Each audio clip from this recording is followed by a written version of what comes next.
নমস্কার, বাংলা জ্ঞান হাব চ্যানেলে আপনাদের সকলকে স্বাগত। এই মুহূর্তে যে আর্টিকেলটা আমি আপনাদের সামনে এনেছি, সেই আর্টিকেলটা মারাত্মক লেভেলে গুরুত্বপূর্ণ। আমার পেছনে আপনারা একটা ছবি দেখতে পাচ্ছেন, এখানে তিনটে ওয়ার্ড ভীষণ গুরুত্বপূর্ণ এবং এই যে এটা কোনো হাতে তৈরি বা এআই জেনারেটেড ছবি নয়। আমি অনেক কিছু দেখলাম ছবিটার মধ্যে, তারপর মনে হলো যে এআই জেনারেটেড ছবি নয়, কারণ ইউএসএ মানুষ সারিবদ্ধভাবে দাঁড়িয়ে ওপর থেকে ড্রোনের মাধ্যমে এই ছবিটা তোলা হয়েছে। কি আছে? নো কিংস, ঠিক আছে, আর এখানে 50 লেখা আছে। অ্যাকচুয়ালি বিষয়টা কি, নো কিংস এবং 50 কেন? এই মুহূর্তে ইউএসএ যে সব থেকে বড় প্রোটেস্ট হচ্ছে এবং বলা হচ্ছে ইতিহাসে এটা হচ্ছে সেকেন্ড টাইম বড় প্রোটেস্ট, কারণ এর আগে আজ থেকে প্রায় 250 বছর আগে এমন প্রোটেস্ট দেখা গেছিল সেই দেশে, আমেরিকার মধ্যে। এবার প্রশ্ন হচ্ছে, নো কিং এই শব্দটার জন্য প্রোটেস্ট চলছে এবং প্রোটেস্টটা করা হচ্ছে, কারা করছে? আমেরিকার সাধারণ মানুষরা প্রোটেস্ট করছে। এখানে কোনো পলিটিক্যাল অ্যাঙ্গেল কিন্তু জড়িত নয়। আমেরিকার সাধারণ মানুষ এমন কি ঘটনা ঘটলো যেখানে এই সরকারের বিরুদ্ধে রাস্তায় নামলো? কারণ এই সেই আমেরিকা মানুষ যারা আজ থেকে ঠিক 10 মাস আগে এই সরকারকে সামনে এনেছে, আগের সরকারকে সরিয়ে দিয়ে, জো বাইডেন সরকারকে সরিয়ে দিয়ে ডোনাল্ড ট্রাম্পের সরকারকে সামনে এনেছে। তাহলে এই 10 মাসের মধ্যে এমন কি ঘটনা ঘটে গেল যার ফলে মানুষ সাধারণত রাস্তায় নেমে গেছে?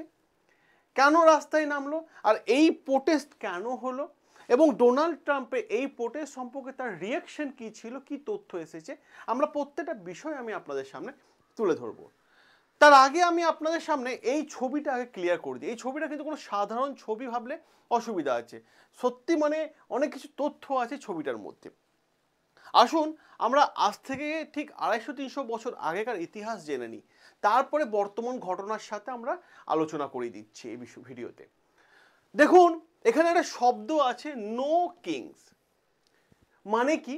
যখন আমেরিকা তৈরি হয়েছিল না, তখন আমেরিকা তৈরি হওয়ার সময় এই উদ্দেশ্য নিয়ে তৈরি হয়েছিল যে আমেরিকায় আর কোনো রাজা তৈরি আর হবে না, আর কোনো রাজা দেখা যাবে না, সিংহাসনে কোনো রাজা দেখা যাবে না।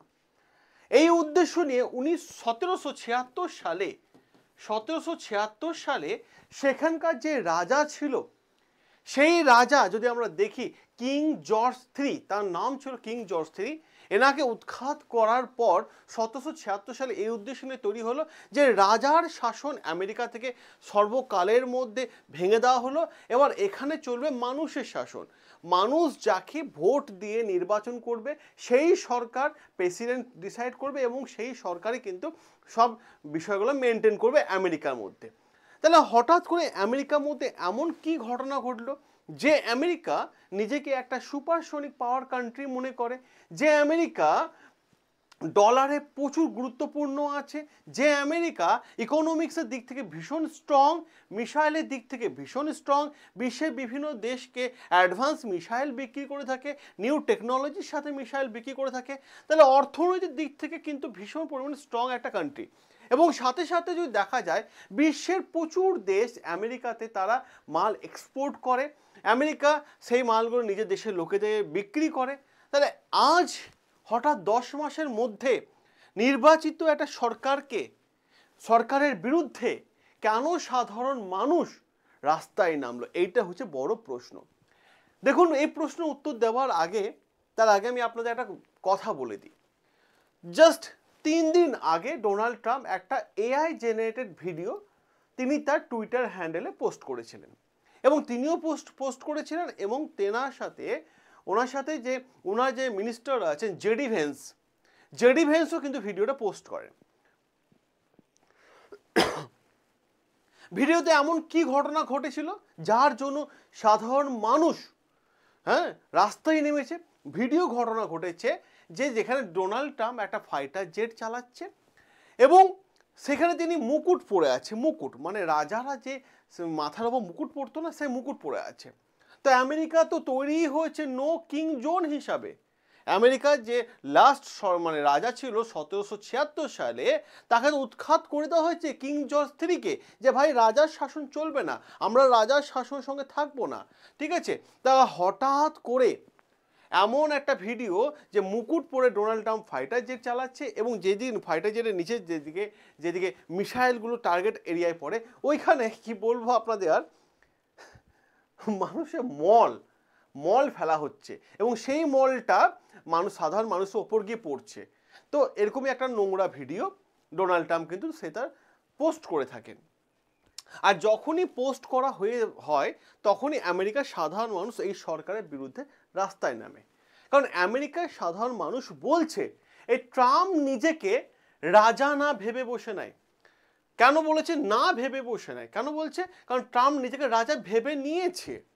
আর ভেবে নিয়েছে বলে যে ভিডিওটা পোস্ট করেছে সেখানে মুকুট পরে কিন্তু দাঁড়িয়ে আছে। তো আমেরিকা মানুষ তাকে বোঝানোর জন্য রাস্তায় নেমেছে, ভাই এটা হচ্ছে গণতন্ত্রের দেশ, মানুষের ভোটে নির্বাচিত সরকার এবং সেই সরকার যাকে প্রেসিডেন্ট হিসেবে বসাবে সেই সিংহাসনে বসবে। অতএব এই দেশে কোনো রাজা নেই, রাজতন্ত্র এই দেশে চলে না। এই উদ্দেশ্য নিয়ে কিন্তু রাস্তার মানুষ প্রতিবাদে নেমেছে। শুধু কি এই একটাই মাত্র উদ্দেশ্য নিয়ে কি আমেরিকার সাধারণ মানুষ রাস্তায় নামলো? না, এখানে অনেকগুলো ঘটনা কিন্তু সামনে এসেছে, অনেকগুলো প্রতিবাদ কিন্তু সামনে এসেছে। আচ্ছা, এই যে প্রতিবাদগুলো এসেছে আপনারা দেখুন, এখানে ডজন ডজন আর্টিকেল কিন্তু সকলের সামনে এসেছে, ন্যাশনাল মিডিয়া থেকে ইন্টারন্যাশনাল মিডিয়া সবাই কিন্তু এই আর্টিকেলগুলো কভার করছে। আসুন এবার আমরা আর্টিকেলের মধ্যে দিয়ে চলে যাই। দেখুন, ট্রাম্পের এগেনস্টে কিন্তু রাস্তায় মানুষ নেমেছে। আচ্ছা ঠিক আছে, অ্যাকচুয়ালি এর কোর মেসেজ কি? এই সাধারণ মানুষ প্রতিবাদ করে কি বোঝাতে চাইছে, কি বিষয় জানতে চাইছে? কারণ সাধারণ মানুষ একটা কথা বলে দিয়েছে, সেই কথাটা হচ্ছে যে ইউএসের মধ্যে কোনো রাজা থাকবে না, আমরা রাজার সাথে চলতে পারবো না, রাজা কোনো অর্ডার আমরা মানতে পারবো না, যদি রাজা অর্ডার করে তাহলে সেই অর্ডারের ভিত্তিতে আমরা সেই সরকারকে উৎখাত করে দেব এবং আমরা রাস্তায় সেই সরকারের বিরুদ্ধে প্রতিবাদে নামবো, কারণ আমরা রাজার সাথে না, আমরা ডেমোক্রেটিকের সাথে, আমরা রাজতন্ত্রের সাথে না।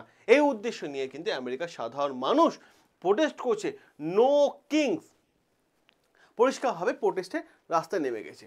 এবং এই আমেরিকার মানুষ এই প্রোটেস্টের সাথে ডোনাল্ড ট্রাম্পের সরকারের দিকে আঙুল তুলছে। কেন আঙুল তুলছে? কারণ তিনি বলছে যে এই ডোনাল্ড ট্রাম্প এই 10 মাস হয়েছে সিংহাসনে বসেছে, এই 10 মাস পর মধ্যে দেখা যাচ্ছে তিনি কোনো অ্যাডমিনিস্ট্রেটিভ রুলস মানেন না এবং তা ওনার দপ্তরে মিনিস্টারদের সাথে যদি কেউ দেখা করতে যায় বা কোনো অ্যাপয়েন্টমেন্টে যায় বা ওনার বিভিন্ন সরকারের বিভিন্ন অফিসগুলোতে, অ্যাডমিনিস্ট্রেটিভ অফিসগুলোতে যদি যাওয়া যায়, ডোনাল্ড ট্রাম্পের অর্ডার আছে যে সাধারণ মানুষ যাতে না আসে। তো কোনো অ্যাডমিনিস্ট্রেটিভ অর্ডার ডোনাল্ড ট্রাম্প মানছে না, ঠিক আছে? এবং ডোনাল্ড ট্রাম্প যেহেতু অ্যাডমিনিস্ট্রেটিভ অর্ডার মানছে না, তাই তিনি নিজেকে মনে করেছে অ্যাবাভ দ্য ল, তিনি লয়ের ওপরে। প্রত্যেক দেশে একটা করে নিজস্ব সংবিধান থাকে, তো সংবিধানের ওপর মনে করছে ডোনাল্ড ট্রাম্প। এমনই কিন্তু এই প্রতিবাদী মানুষরা কিন্তু রাস্তায় নেমেছে, এমনই কিন্তু তাদের বক্তব্য। আচ্ছা ঠিক আছে, এর পরের যে সেগমেন্টটা আমি আপনাদের সামনে আলোচনা করব সেটা হচ্ছে, আচ্ছা এই যে প্রতিবাদের নামলো সাধারণ মানুষ, তাহলে এই প্রতিবাদটা কতটা ছড়িয়েছে, কতগুলো জায়গায় দেখা গেছে, কত বড় প্রোটেস্ট হয়েছে? দেখুন, এই প্রোটেস্টের কথা গিয়ে বলতে গেলে বলা হয় যে এটা হচ্ছে আমেরিকা হিস্ট্রিতে one of the largest coordinating demonstration history in US. সব থেকে বড় প্রতিবাদ এইটা, কারণ 1776-এ সব থেকে বেশি বড় প্রতিবাদ দেখা গেছিল রাজা কিং জর্জ III-কে উৎখাত করার সময় করে। আর সেকেন্ড টাইম এমন বড় প্রতিবাদ দেখা যাচ্ছে যেটা ডোনাল্ড ট্রাম্পের সময় করে, যেখানে বলা হয়ে থাকে, এখানে আমি আরেকবার আপনাদের সামনে ইমেজটা নিয়ে যাব। এই যে বললাম না দুটো শব্দ, নো কিংস আর 50, এই 50 মানে কি? এই 50 মানে হচ্ছে আমেরিকার আন্ডারে কতগুলো স্টেট আছে? 50টা স্টেট আছে। তো এই 50টা স্টেটের মধ্যে, ঠিক আছে, 2600 জায়গায় সাধারণ মানুষ প্রতিবাদ করছে। এবং এই 2600-র মধ্যে যে আর্টিকেলগুলো সামনে এসেছে সেখানে বলা হয়ে থাকে শহরি অঞ্চলে প্রায় 7 মিলিয়ন লোক প্রতিবাদে নেমেছে, মানে 70 লক্ষ মানুষ প্রতিবাদে নেমেছে। অপর দিক থেকে রুরাল এরিয়ায়, গ্রামের দিকে, সেখানে 5 মিলিয়ন লোক কিন্তু রাস্তায় নেমেছে। সংখ্যাটা কিন্তু কম না, সংখ্যাটা কিন্তু অনেক বেশি। আর এই প্রতিবাদ মিছিল ছড়িয়ে পড়েছে আমেরিকা বহু বড় বড় শহরগুলোতে। বিশেষ করে সবথেকে বেশি প্রতিবাদ দেখা গেছে সান ফ্রান্সিসকো শহরে, নিউ ইয়র্কে, ওয়াশিংটন ডিসি যেখানে ডোনাল্ড ট্রাম্প সিংহাসনে বসে সেই ওয়াশিংটন ডিসিতে দেখা গেছে, লস অ্যাঞ্জেলেস দেখা গেছে, শিকাগোতে দেখা গেছে, ব্যাস্টনে দেখা গেছে। তো বিভিন্ন জায়গায় কিন্তু এই প্রতিবাদটা ছড়িয়ে পড়েছে। আর এই প্রতিবাদী মানুষদের আরও একটা বক্তব্য আছে, এনাদের আরও একটা বক্তব্য যে ডোনাল্ড ট্রাম্প নিজের স্বার্থের জন্য বিশ্বের বিভিন্ন দেশের সাথে সম্পর্ক নষ্ট করছে। যে খেলাটা তিনি শুরু করেছেন ট্যারিফ নাম দিয়ে, সেই ট্যারিফের চক্করে আমেরিকার সাধারণ মানুষদেরকে প্রচুর হাই রেটে জিনিসপত্র কিনতে হচ্ছে এবং আমেরিকা বিভিন্ন দেশ সাথে বিজনেস করছে না, মানে আমেরিকা করতে পারছে না, তারাও করতে চাইছে না। আর এই মুহূর্তে আমেরিকা এবং ডোনাল্ড ট্রাম্প যাকে তার কম্পিটিটর মনে করে, সে রাশিয়াকেও কম্পিটিটর মনে করে না, মনে করে চায়নাকে, সেই চায়নাও কিন্তু আমেরিকার মধ্যে আর ব্যবসা করছে না। যার ফলে এই প্রতিবাদ মিছিলের মাধ্যমে ডোনাল্ড ট্রাম্পকে সাধারণ মানুষ বুঝিয়ে দিচ্ছে এই 10 মাসে তুমি যে সরকার তৈরি করেছো, এই 10 মাসে তোমার জন্য বিশ্বের বিভিন্ন দেশের সাথে আমেরিকার রিলেশন নষ্ট হয়েছে। যে আমেরিকা ছত্রছায়ায় ছিল ইউরোপিয়ান ইউনিয়নের কান্ট্রিগুলো, সেই ইউরোপিয়ান ইউনিয়ন কান্ট্রিগুলো কিন্তু আমেরিকার কথা এখন শুনছে না। আর শুনছে না কারণ ডোনাল্ড ট্রাম্প বলেছিল যে অমুক দেশের ওপর এত % ট্যারিফ লাগাও, তমুক দেশের ওপর ট্যারিফ লাগাও। ইউরোপিয়ান ইউনিয়ন কান্ট্রিগুলো কিন্তু ট্যারিফ লাগায়নি। এটাও কিন্তু একটা প্রতিবাদের ভাষা এবং এটাও কিন্তু প্রতিবাদের মেন অস্ত্র হিসেবে দেওয়া হয়েছে। এবং ডোনাল্ড ট্রাম্প সাধারণ মানুষের কথাগুলো ওপর ভিত্তি করে কোনো ডেভেলপমেন্ট এই লাস্ট 10 মাসে কিন্তু তৈরি করতে পারেনি।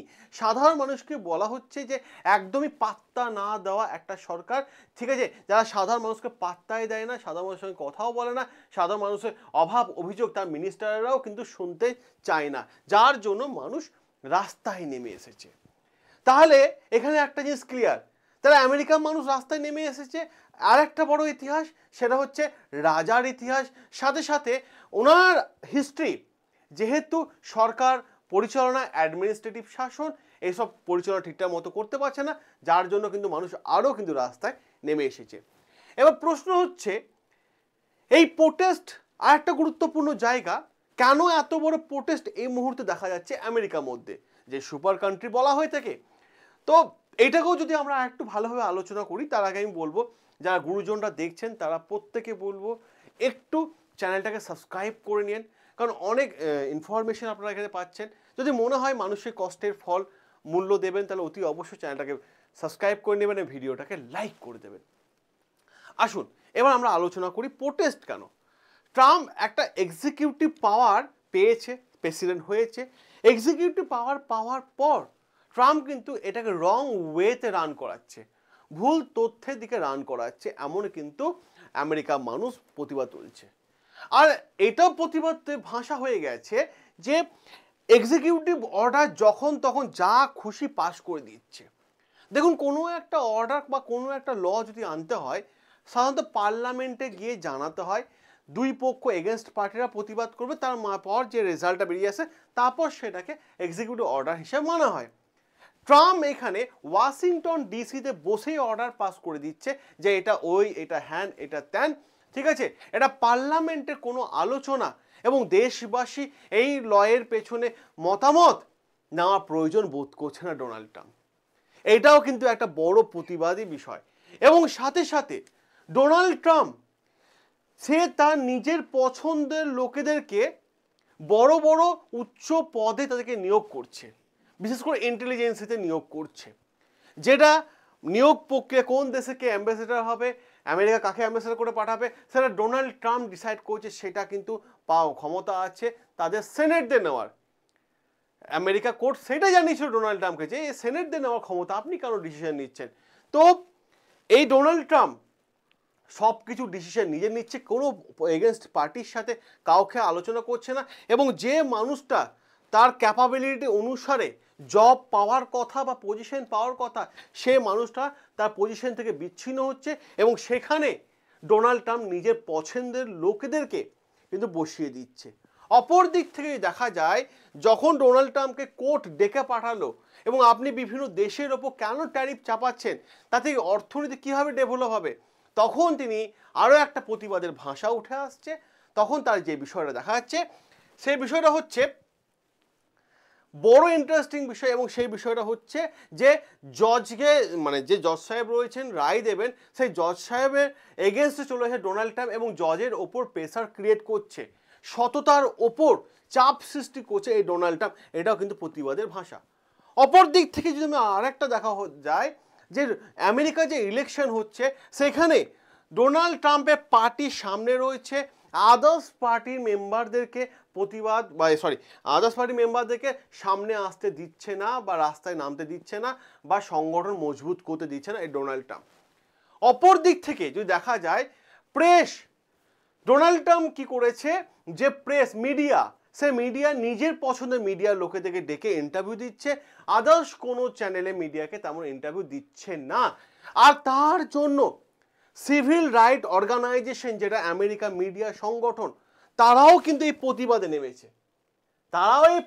নেমেছে যে ভাই আমরাও প্রতিবাদে নামছি, যে আমরাও নো কিং এই ওয়ার্ডটা মেনে নিতে পাচ্ছি না, কারণ এই ওয়ার্ডটা 1776 সালে আমরা আমেরিকা থেকে তুলে ফেলে দিয়েছি, আবার কিসে নো কিং।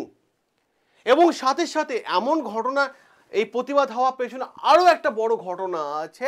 ডোনাল্ড ট্রাম্প একদিন র্যালিতে বলে দিয়েছেন the president is the law of US, যে প্রেসিডেন্ট ডিসাইড করবে, প্রেসিডেন্ট সবকিছু শুরু করবে, প্রেসিডেন্টই হচ্ছে সব থেকে বড় ল। আর এই বিষয়টাই আমেরিকা মানুষ মনে করছে যে তাহলে লয়ের কি দরকার, প্রেসিডেন্টের কথা শুনলেই হয়। প্রেসিডেন্ট এরকম বলতে পারে না, কিভাবে বলতে পারে যে তিনিই ল? এই বিষয়টারও কিন্তু একটা বড় অ্যাঙ্গেল দেখা যাচ্ছে। এবং সাথে সাথে এই যে প্রতিবাদ হচ্ছে না, এই প্রতিবাদ কিন্তু কোনো পলিটিক্যাল পার্টি প্রতিবাদ করেনি, এই প্রতিবাদ করেছে আমেরিকার সাধারণ মানুষ, গ্রাসরুট থেকে উঠে আসা মানুষ প্রতিবাদ করেছে। হ্যাঁ, কিছু সংগঠন পার্টিসিপেট করেছে পরে, কিন্তু কোনো পলিটিক্যাল পার্টি নয়, এবং কোনো সিঙ্গেল লিডারকে সামনে রেখে প্রতিবাদ হচ্ছে না, একদমই না। ইন্ডিভিজুয়াল মানুষ প্রতিবাদ করছে, মুভ অন অর্গানাইজেশন প্রতিবাদ করছে, ভেটেরান্স অফ ডেমোক্রেসি বলে একটা অর্গানাইজেশন তা প্রতিবাদ করছে, ঠিক আছে, পোর্ট্রেট অফ প্রেস এরা এই সংগঠন প্রতিবাদ করছে, স্টুডেন্ট অফ আমেরিকা এরা এই সংগঠন প্রতিবাদ করছে, এরকমভাবে লোকাল অর্গানাইজেশনগুলো প্রতিবাদ করছে। আর এই প্রতিবাদ আমেরিকাতে আজকে প্রথম হচ্ছে তা নয়, বিগত 20 বছরে যদি ইতিহাস দেখা যায় তাহলে এর আগেও কিন্তু 2011 সালে আমেরিকাতে প্রতিবাদ হয়েছিল সরকারের বিরুদ্ধে, সেখানে এগেনস্ট পার্টি করেছিল। এরপর হয়েছিল 2017-তে, সেখানেও এগেনস্ট পার্টি করেছিল। কিন্তু এই প্রতিবাদের ভাষা হচ্ছে সাধারণ মানুষ, এই প্রতিবাদে নেমে পড়েছে লোকাল মানুষ, গ্রাসরুট থেকে নেমে আসা মানুষ। এখনো পর্যন্ত ডোনাল্ড ট্রাম্পের রিয়াকশন কি এসেছে? ডোনাল্ড ট্রাম্প এই প্রতিবাদ দেখে সে তার সেনাবাহিনী আর্মিকে সামনে পাঠিয়ে দিয়েছে, যার ফলে প্রতিবাদের ভাষা আরও তীব্র হয়ে গেছে। শান্ত করার জায়গায় সামনে পাঠিয়ে দিচ্ছে এবং কোনো তেমন রিয়াকশন দেয়নি, মানে ভাই তোরা যা খুশি করে নে, আমি লয়ের ওপরে, এরকম বুঝিয়ে দিতে চাইছে ডোনাল্ড ট্রাম্প। এবার আমি আপনাদের আরেকটা কথা বলি, এখানে যে কোনো কান্ট্রি সব থেকে বেশি স্ট্রং হয় কোন জায়গায় জানেন? ইকোনমিকের দিক থেকে। ইকোনমি যদি ভালো রকমের স্ট্রং থাকে, আপনিও কিন্তু ভালো রকমের স্ট্রং হয়ে যাবেন। আচ্ছা, আপনি কি চান না আপনার অর্থনীতি একটু মজবুত হোক, আপনার মাস শেষে একটা মোটা অঙ্কের টাকা আপনার কাছে চলে আসুক, আপনার ছেলের উজ্জ্বল ভবিষ্যৎ তৈরি হয়ে যাক? আপনি নিশ্চয়ই চান। আর চান বলেই ছেলেকে একটা 15-20 হাজার টাকা অ্যান্ড্রয়েড মোবাইল দিয়েছেন, ভালো জামা কাপড় দিয়েছেন, ভালো স্কুলে শিক্ষা দিয়েছেন। এবার আপনি কি এটা চান যে আপনার সন্তান আপনার কাছেই থাকুক, বা আপনি যে কাজটা সারাদিন খেটে করুন, সময় বের করে, দিনে যদি আমি 1 থেকে 2 ঘন্টা সময় বের করতে পারি, তাহলে বাড়িতে বসে সৎ পথে মাসে 1 থেকে 2 লক্ষ টাকা ইনকাম করতে পারবেন। কিভাবে সম্ভব জানেন? যদি আপনার কাছে একটা স্ক্রিন টাচ অ্যান্ড্রয়েড মোবাইল থাকে, তাহলেই আপনি পারবেন। আমি আপনাকে বলবো যে যেহেতু আপনার মাথার ওপর অনেক ঋণের বোঝা আছে, লোনের বোঝা আছে, ছেলে মেয়েদের ভালো স্কুলে পড়াতে হবে, আর্থিকভাবে স্ট্রং হতে হবে, বাড়ি করতে হবে, হয়তো বাবা সামনের মাসে রিটায়ার্ড হবে, বা বিজনেস ভালো চলছে না, তাহলে চিন্তা করবেন না, ডিসেম্বর মাস থেকে আপনি ভালো অঙ্কের টাকা ইনকাম করতে পারবেন। শুধুমাত্র এই কয়েকটা দিন সময় দিন এবং আমাদেরকে 60 ঘন্টা 60 আওয়ার সময় দিন। আমরা ভালো করে আপনাকে শিখিয়ে দেবো একটা কোর্স যার নাম হচ্ছে এআই কোর্স। বর্তমান দিকে সব কিছু ডিজিটাল, তো এমনই একটা ডিজিটালাইজ কোর্স হচ্ছে এআই কোর্স। এআই কোর্সে তেমন কোনো শিক্ষাগত যোগ্যতা দরকার নেই। মাধ্যমিক পাশ হলেও আপনি করতে পারেন, উচ্চ মাধ্যমিক পাশ হলেও করতে পারেন, গ্র্যাজুয়েশন পাশ হলেও করতে পারেন, ডিপ্লোমা করা থাকলে আরও ভালো, বিটেক করা থাকলে আরও ভালো। এআই কোর্স করুন আর এআই ব্যাচে অ্যাডমিশন হয়ে যান। মাত্র 60 ঘন্টা আপনার জীবন থেকে মাত্র 60 ঘন্টা এই কোর্সের পেছনে দিন। এই কোর্স আপনাকে ফিউচারে প্রচুর টাকা দেবে।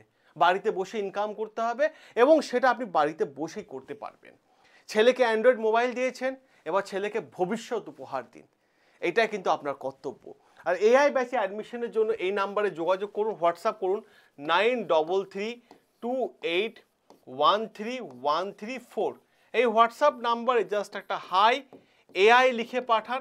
আমাদের টিম আপনাকে উইদিন এ সেকেন্ড গ্রুপ জয়েনের লিঙ্ক পাঠিয়ে দেবে এবং সাথে সাথে অ্যাডমিশনের পুরো প্রসেস আপনাকে হেল্প করে দেবে।